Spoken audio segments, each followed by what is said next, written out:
Hola, hola, bienvenidos a Realidades Compartidas, un espacio creado con mucho amor por dos mamás que tenemos un hijo con síndrome de Down.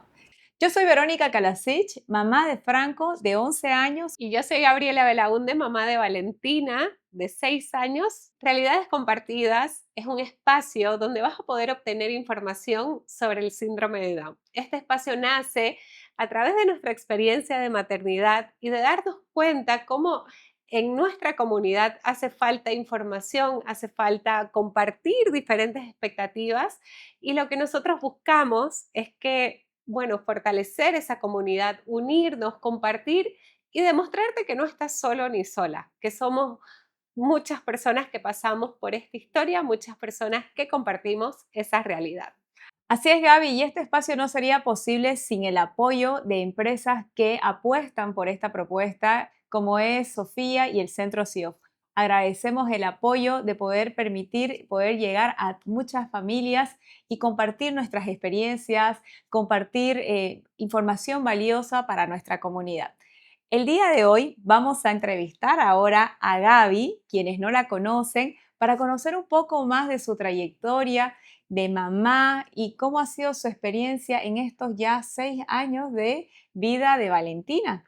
Así que Gaby, te toca a ti ahora y vamos a conocer un poco de ti y vamos a ir desde los inicios, es decir, contanos, Vale es la primera, es la segunda, cómo, cómo nace cómo te dieron la noticia. Entiendo que tu hija nació con una alteración adicional al síndrome de Down. Contanos un poquito cómo fue todo eso.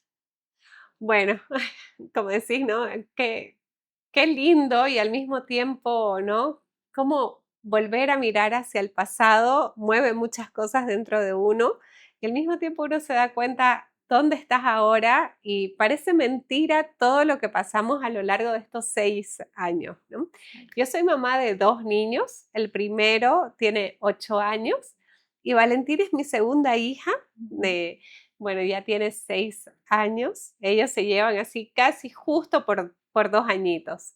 Y como decís, sí, cuando Valentina estaba en la barriga, yo estaba de 5 meses, Ujú. a ella diagnosticaron que tenía, bueno, que era muy probable, porque de alguna manera siempre nos dejaron la ventanita de la posibilidad que no, pero que era muy probable que ella nacería con una condición que se llama atresia de esófago. Ah, ya, pero durante el embarazo te dijeron de la atresia, no te dijeron del síndrome de Down. Sí, solamente de la atresia me Oh, ya. dijeron y recién cuando Valen nació, bueno, ya en el transcurso de esto cuando uno se entera de un posible diagnóstico y comenzás a investigar, en mi caso, en nuestro caso, ¿no? Mi marido era el que se leía todos los papers sabidos y por haber de atresia de esófago, entonces una de las cosas que él iba leyendo era de que la atresia de esófago está asociado a ciertos síndromes y uno de los síndromes posibles es la trisomía 21. Pero en esa investigación que hacías, ¿ustedes en algún momento se les pasó y también Sí, es posible que venga el síndrome de Down? ¿De verdad? sí, en ¡Wow! algún momento, o sea, como que sabíamos que podía, como que podía no. Ahora, o sea, ya con los años como que dándonos cuenta, investigando, conociendo casos y todo eso, la atresia de esófago, hay como diferentes tipos de atresia. Hay uno, dos, tres, cuatro, me parece que hasta las cinco, Pero a ¿no? ver, Sí, qué es la atresia de esófago? Es decir, porque sí. hay que entender a veces ese concepto y si eso siempre viene relacionado en el síndrome de Down o no. En la atresia de esófago hay diferentes tipos. Hay algunos que se conectan desde el esófago superior a la tráquea. Entonces queda como que las otras dos partes quedan volando, por así decirlo, ¿no? Como que genera una pequeña fístula, ¿ya? Wow. Y bueno, son términos que ya ahora en lo largo de los años a mí me parecen un poco más familiar, Claro. pero en No, un principio como que me mareaba y no entendía nada. Y en el caso de Valentina era una atresia bastante complicada que en su momento pensamos que era una atresia tipo 2 que lo que hacía es que la parte inferior del esófago no estaba conectada con la parte superior. Entonces ambos cabos estaban como que volando Y ya después cuando a ella le hacen la cirugía, se dieron cuenta que además tenía una fístula, o sea, que tenía una conexión del esófago con la tráquea. Wow. O Ajá. sea, cuando nace Vale, tuvo que estar sometida a una cirugía o a qué tiempo. Sí, cuando, o sea, nosotros en la etapa del embarazo fue como que nos habíamos preparado de que cuando ella nazca iba a estar el cirujano pediatra ahí para ver, para evaluar bien qué tipo de atresia tenía y para ver cuál era el siguiente procedimiento. Si era una atresia de esófago tipo 3, eso podía ser operado a los pocos días, 2, 3 días, porque es como que al estar unida la parte de inferior del esófago con la tráquea, ¿sí? es, es como que están elongados ambos cabos. Entonces cortan, los unen y listo. Pero en el caso de Valentina, como no tenía esa elongación suficiente, no llegaban a tocarse. Estaban a Wow. 7 centímetros de separación, o Wow. sea, a 7 vértebras, porque las medían con vértebras. ¿Y qué pasó después? O sea, ¿la Claro, evaluaron? Valen nace, la evalúan y el doctor a las pocas horas nos dice como que hicimos un estudio y es una atresia de esófago tipo 2. La Sí, más complicada. sí, ajá, la más complicada. Y bueno, y en ese trance, cuando estaban con ese diagnóstico, porque me imagino que corría vida, Corría ¿vale? vida, claro, nosotros ya nos habíamos preparado con ciertas cosas, sabíamos que iba a necesitar una sonda especial, que tuvimos que hacerla traer antes de que ella nazca. Em, Al día siguiente le hicieron una gastrostomía, que en su momento a mí me decían una gastrostomía y yo lloraba solo de pensarlo, o sea, solo de No. imaginarme era como mi bebé tan chiquitita, porque además nació prematura, ¿Cuántos cla- meses? nació de 35 semanas, sí, Ay, porque digamos, lo que sucede en la barriga es que todos los bebés, cuando están en la panza, crean su propio ecosistema. Entonces, los bebés toman líquido amniótico, entonces va regulando, lo tragan, lo orinan a sí mismo, ¿no? Los respiran, entonces eso va ingresando y va comenzando a trabajar su sistema digestivo. En el caso de Valentina, su estómago nunca trabajó, sus intestinos nunca trabajaron en la barriga oh. porque no había conexión de la boca al estómago. Entonces, claro, ya cuando nace, ahí le hicieron la gastro para poder, y fue prematura justamente por eso, porque como ella no tragaba ese líquido, mi barriga parecía que tenía, no sé, trillizos, era enorme, Wow. sí, era ¿Y súper cómo, grande. y cómo fue ese sentir? Porque mira, ahorita nos estamos enfocando a hablar de la atresia y el síndrome de Down todavía no lo hablamos, ¿no? O sea, ¿en qué momento aparece el síndrome de Down en todo este viaje que te tocó vivir, ¿no? Los primeros días de Vale. Es que fue así, tal cual, y no solamente los primeros días, sino los primeros meses de vida de Valentina, fue como que el síndrome de Down pasó totalmente a segundo plano. Lo Claro. importante era que ella esté bien, su salud, y nosotros, bueno, ya sabíamos de esta posibilidad, y cuando ella nace, el cirujano pediatra, que es un doctor que llegó, pero parte de la familia, o sea, fue uno de estos ángeles que uno se encuentra en el camino, él nos dice, bueno, veo ciertas señales, veo la mano, que tenía una sola línea, que es algo muy típico, muy común en los niños con síndrome de Down, en los bebés, las orejitas también. Entonces digo, Los piecitos, que les ven los sí, piecitos. nos dijo, veo ciertas señales, hay que hacerle un estudio genético. Entonces le hicieron el estudio y a la semana confirmamos el diagnóstico. Y ahorita yo te pregunto, ¿no? Imagínate cuántas emociones has vivido, ¿no? Desde el Ujú. embarazo, desde que te la entregan a tu hija, recibes el diagnóstico de la atresia, luego el síndrome, o sea, yo volviendo atrás y recordando cuando a mí me dieron la noticia, o sea, para mí ya la condición, viví mi etapa, entonces creo que tú no tenías tiempo de vivir tu etapa de duelo. porque estabas sobrellevando la salud de tu hija en todo ese momento. ¿Cómo eran tus emociones en todo ese tiempo? Claro, o sea, la etapa de negación, por ejemplo, la tuve con la atresia, no con el síndrome, Oh, porque, claro. claro, como nos decían, es posible que sea una atresia del esófago.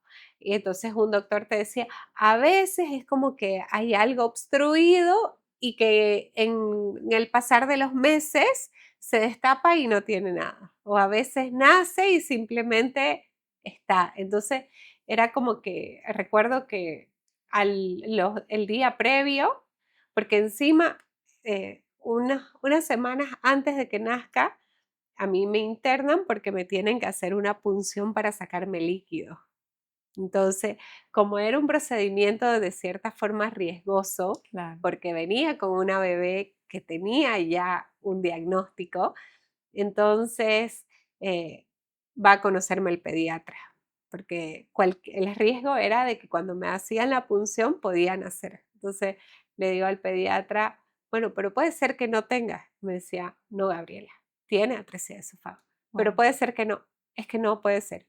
Viene con atresia de esófago. Entonces era como que yo todavía seguí insistiendo en que no, no, no, y él, o sea, ya era como que ya a este punto no hay tal no, digamos, ¿no? Wow. Entonces, esa etapa de negación la tuve con la atresia y la etapa de duelo fue como que no hubo tiempo, ¿no? Claro. No hubo Y me tiempo. imagino que en todo ese tiempo que te tocó estar con todos los cuidados médicos como tal, ¿cómo recibiste el apoyo de toda la familia, ¿no? Porque tú dices, Vale es la segunda, Leito estaba ahí, la familia, ¿cómo sobrellevaron toda esa dinámica familiar Wow, sabes que en ese tiempo yo creo que Dios acomodó las piezas así, siempre? pero acomodó las piezas porque, por ejemplo, yo siempre decía que quería una persona y la describía así, tal, tal, tal, como quería para que me ayude a trabajar en la casa.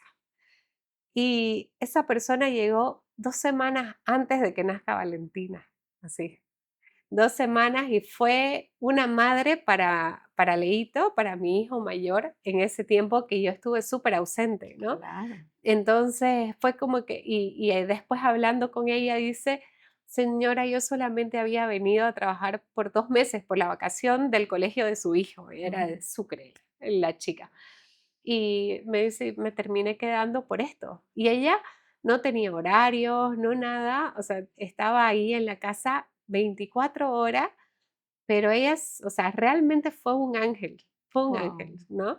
No, no me queda, no creo que haya existido por otra cosa que porque llegó en el momento preciso. Y de ahí, bueno, estábamos rodeadas por las familias, rodeados por toda tanta gente que, ay, o sea, hasta ahora recuerdo y dan ganas de llorar porque nunca nos esperamos recibir tanto amor, así, Claro. tanto amor de todas las personas de una manera tan desinteresada, ¿no? Y de todas partes del mundo, ¿no? Porque de todos lados nos mandaban mensajes, nos ayudaban para cubrir los gastos también, nos ayudaron muchísimo. Y sabes qué, eso conozco mucho de ti, Gaby, y creo que mucha gente no lo conocía también. Toda esa formación que recibiste tú de forma autodidacta, de aprender más sobre la atresia de esófago que tenía tu hija, también te sirvió luego de que toda esa ayuda que recibiste, también luego tú la comenzaste a compartir en tus redes sociales, ¿no? Es decir, ya muchas mamás, gracias a ti, a todo lo que tú compartías, le facilitaste mucha información y realmente calmaste esos miedos que tenían. Contándonos un poquito cómo después de haber pasado todo ese proceso con Vale, hasta que ella ya pudo estar estable, por así decirlo, tú ya empezaste a compartir tu experiencia. Sí. ¿Cómo ha sido eso? En realidad, claro, cuando Valen tenía, antes de que nazca Valen, yo tenía como que la idea de poder crear un espacio, un blog, algo sobre maternidad. Hasta ahí. Incluso entré a la universidad, hice un postítulo en escritura, Ah, así todo, porque yo tenía esa idea. Entonces, con toda esta noticia, es como que eso queda en pausa. pero en el primer mes de Valentina me escribían todo el tiempo, ¿y cómo va? ¿Y cómo estás? Y entonces era como que tenía que estar contestando y escribiendo uno a uno. Así que dije, no, vamos a agrupar esta información, voy a escribirlo una vez y que todo se entere, porque además era como que tenías que contarle y después charlar y a veces no daba el tiempo Ah, y y a tus veces energías también, las ¿no? energías. Entonces fue como que, ok, lo cuento y lo mando y ahí las personas van sabiendo porque sentía que de cierta forma guardarme esa información era injusto porque nos habían estado ayudando, o sea, nos Claro. estaban ayudando, entonces Y querían saber Y también el también avance. hablarlo es liberador, ¿no? Es Porque es una liberador. forma de que te estás desahogando todo lo que estás viviendo, contando, explicando, y que de alguna manera eso está impactando en otras personas. Sí, y bueno, ya con el tiempo, con el pasar de los meses, iba contando y todo, fui conectando con otras familias en diferentes lugares del mundo, ¿no? Sobre la experiencia, sobre cómo iban sus hijos, cuál era el avance, todo eso. Y también, ¿no? El poder contarlo te une y te acerca con otras familias, como digo. Entonces, así que eso me llevó a abrir en Instagram la cuenta Leoncito Valiente, que es gracioso porque piensan que el nombre es por Valentina, pero en realidad es por la composición de los nombres de mis dos hijos, uno Claro. Leonardo y la otra Valentina. Ay, qué bello. Sí, y después, bueno, ahí, como decís, no fui contando y la verdad que yo decía, en medio de todo este camino, yo decía, Dios mío, utilice mi experiencia para que otra familia o para que otras personas puedan acercarse más a ti, ¿no? Claro. Más a Dios. Y la verdad que fue así, o sea, he recibido mensajes hermosos y yo decía, mientras que le llegue a uno, y es ganancia. No, y sin duda Pero desde tu cuenta has ayudado a muchas familias con tus sí, experiencias también. no, me han escrito personas de España, de Paraguay, de Argentina, de Cuba, de un montón de lugares, ¿no? De aquí, de Bolivia también varios, de Colombia, así, de todos lados del mundo. Y claro, Y contame cómo ha sido la estimulación de Vale llevando también la atresia del esófago, ¿no? Es decir, ¿ha habido dificultades en la estimulación al comienzo? ¿Cómo en el tiempo has podido sobrellevar, ¿no? ambas cosas para que ella mm, continúe estimulándose? Porque eso es lo primero, ¿no? Cuando nos dicen tu hijo tiene síndrome de Down, desde el día uno tienen que empezar las terapias. claro, Y muchas veces en el síndrome de Down hay bebés que nacen con alguna otra alteración, con algún otro, un doble diagnóstico. Y como tú dices, ¿no? Primero tenemos que salvar sus vidas y después ya viene la estimulación, ¿no? Entonces, ya a partir de qué mes o año es que ya Vale empezó ya a recibir la estimulación. claro. Y esa fue una de mis primeras preguntas con una de las mamás que se acercaron y estuve en contacto los primeros días. Fue como, "¿Y cómo la estimulás?" Y fue como que, no, pará. Con calma, primero la salud y después te preocupabas por la Claro. estimulación. Y así fue un poco, ¿no? Primero fue su salud, pero siempre estuvimos muy cerca de ella, ¿no? A pesar de que estuvo internada el primer mes, nosotros, eh, cuando tenía un mes y medio más o menos, mi marido dice, no, llevemos la casa. Me plantea esa idea. Y ella estaba como con o sea, en una terapia intensiva, yendo a intermedia, pero más Ujú. intensiva. Y entonces comenzamos a prepararnos y yo voy y le digo al doctor, doctor, me la llevo a mi casa. Y ¿Cuánto tiempo estuvo en estuvo un mes en la UTI y después ya la subieron a neonato, que estuvo como unas 2 semanas más ah, ahí, pero fue porque era como que el primer paso antes de irnos a casa. Entonces yo llego y le digo al doctor, doctor, no las llevamos a casa. No, ¿cómo? Me dice, estás loca. Le digo, ¿qué necesita ella? Aspirador constante y un medidor de oxímetro y listo, ¿no? Me dice, sí, pero ¿y qué? Me dice, entonces tiene que aprender a poner sonda, sacar sonda, a medir, a todo. Y Wow. así comenzó nuestro entrenamiento. Ok, ahora pone sonda a la mamá, la saca, ve. Conseguimos todo el equipo que necesitábamos y nos las llevamos a Wow. la casa. Wow. Entonces estaba con enfermeras 24 horas, pero ahí comenzó su estimulación. Y como decías, ¿no? Esto de la Fundación Descúbreme, justo porque fue justo el año antes de la pandemia, recuerdo que fui a una charla que, bueno, recién me entero que una de las fonoaudiólogas que dio la charla es Vivian Hurtado. Ya. Y ella hablaba sobre la importancia de lactar, de la lactancia en el desarrollo cognitivo, en el desarrollo del habla, en el desarrollo de muchas cosas, el que un bebé pueda succionar, pueda chupar directamente de la teta. Entonces yo dije, no, o sea, si tengo tanta leche, ¿por qué no? Claro. Entonces yo me extraía leche y en un momento le pregunté al doctor, doctor, ¿y si la pongo a la teta? Y me dice, no, estás loca, ¿cómo? O sea, era una niña que no tenía su esófago. Y le digo, bueno, ¿qué es lo peor que puede pasar si lo tengo el aspirador encendido, la leche que ella trae, se la va a llevar el aspirador? Y me dice, pero vas a botar esa leche, o sea, tengo leche de sobra. No, no era una preocupación esa, ¿no? Wow. Entonces, ya estando en casa, un día le digo a la enfermera, démela. Y me la puse en la teta y tenía 2 meses y ella succionó. Y yo, emocionada, lo llamo al doctor y le digo, doctor, la puse en la teta y tomó. Entonces, ahí comenzó, yo creo, su primera etapa de estimulación del habla. Wow. Y ahora veo, entonces comenzó y la ponía una vez al día, a veces 2 veces al día, que ya era ganancia, ¿no? Ya Claro. era ganancia. Y no solamente nos dimos cuenta que le estimulaba la parte orofacial, sino que también hacía crecer el esófago, porque a ella al deglutir, como que lo empujaba, entonces lo empujaba más el esófago.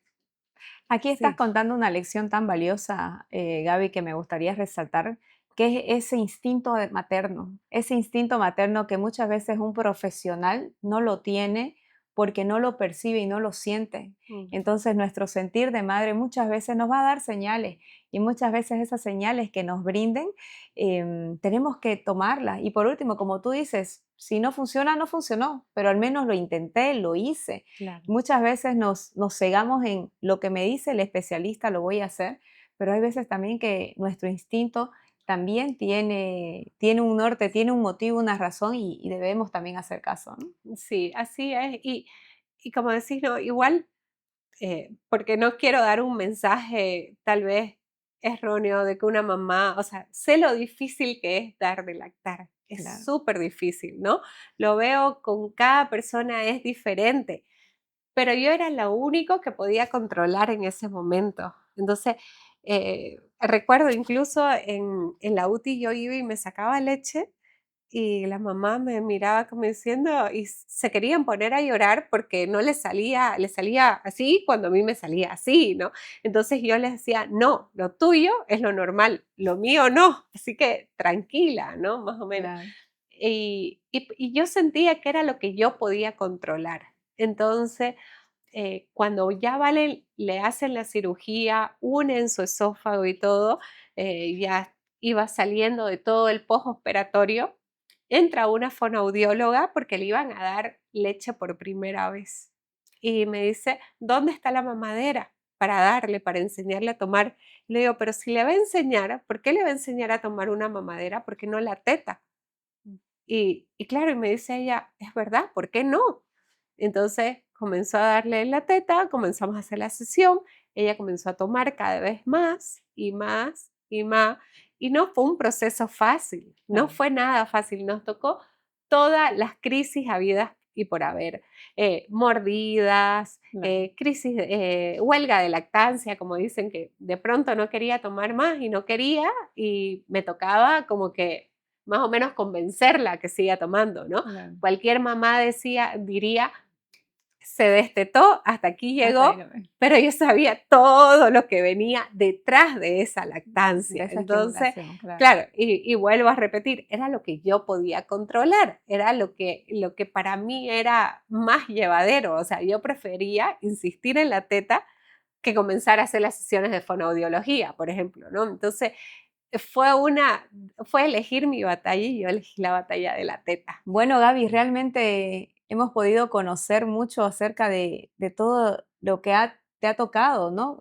Vivir y experimentar con la atresia de esófago de tu hija.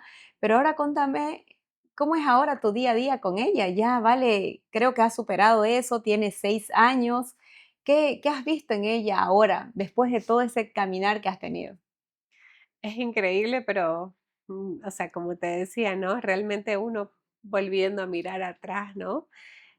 Todo lo que ella ha pasado, todo lo que nosotros como familia hemos pasado y ver ahora que es una niña relativamente independiente, que va al colegio, parlanchina, o sea, habla, habla un montón, canta, como decías, le encanta cantar, le encanta bailar, o sea, es una niña que ya demuestra su carácter, ya demuestra sus gustos, que sabe decir qué es lo que quiere, y es exigente con lo que quiere.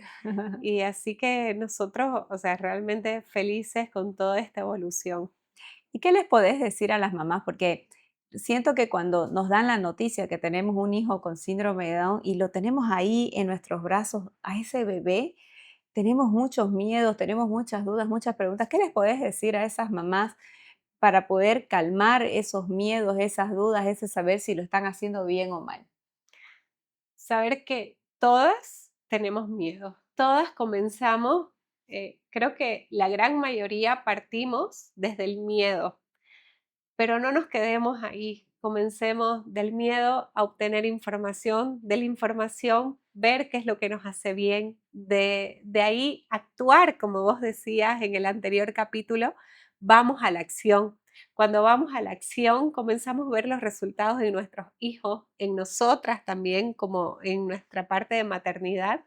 Entonces, y también sentirse libre de pedir ayuda, eso es tan importante, no estás sola, no estás sola.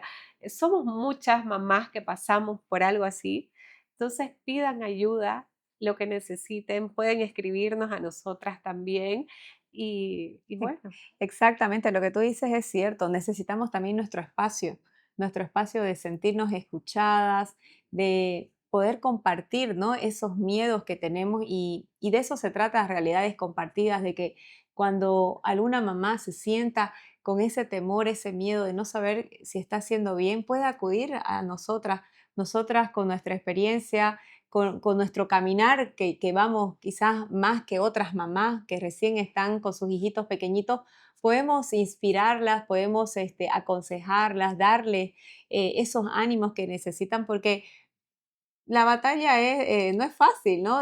Con cualquier hijo es un reto muy grande, pero el sentirnos acompañadas, el sentirnos de que otra mamá también está pasando eso y ver que lo logró haciendo esto, nos da la luz de decir, ok, ¿por qué yo no lo hago también? A ver, sí. voy a probar, voy a ensayar, porque se trata de eso, el ensayo y error, y eso nos hace seguir caminando y como tú decías, lo vemos en el desarrollo de nuestros hijos, ¿no? Cómo Sí. nuestros hijos van evolucionando. Y como decís, ¿no? Ir probando. También puede ser que lo que le funcionó a una mamá no funcione con vos o viceversa. También. Entonces, toca ir probando y viendo también, tomando en cuenta de que cada niño en general, con diagnóstico o no, es único. Sus tiempos de desarrollo son únicos, sus habilidades son únicas. Entonces, no caer tampoco en esa comparación que a veces es tan dañina y ay, pero mira, este niño habla un montón. Dice, pero no camina tal vez, ¿no? Entonces, Exacto. o tal vez su fortaleza está en otro lado. Entonces, no caigamos en esa comparación. Claro, Siempre y en eso lo que tú dices, ¿no? No tratar de que él sea bueno en todas las áreas, ¿no? O sea, hasta como en nosotros, ¿no? Nosotros podemos ser más buenas en comunicar, pero somos menos en otra área. Entonces, es reconocer el valor que tiene tu hijo en lo que es bueno Y sin duda lo que tú dices eso, ¿no? Cada persona tiene un ritmo distinto que solamente debemos compararlo con su ritmo de cómo fue el año pasado. ¿Qué progreso hubo del año pasado a este nuevo año? ¿Qué cosas lo logró, pero no entre otros pares, ¿no?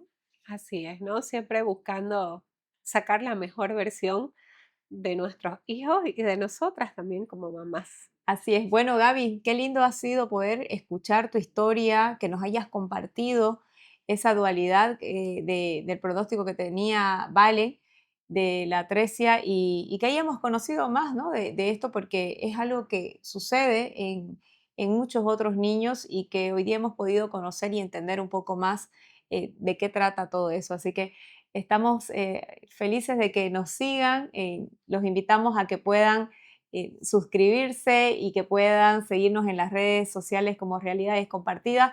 No quiero irme sin antes agradecer a nuestros auspiciadores que permiten que estos espacios podamos seguir creándolo. A Sofía, al Centro CIOF, gracias por su apoyo y ya nos estaremos viendo en un próximo episodio. Sí, gracias a todas por quedarse hasta el final y nos vemos pronto, cada lunes, un nuevo episodio. Así que nos vemos para la próxima. Chao. Adiós.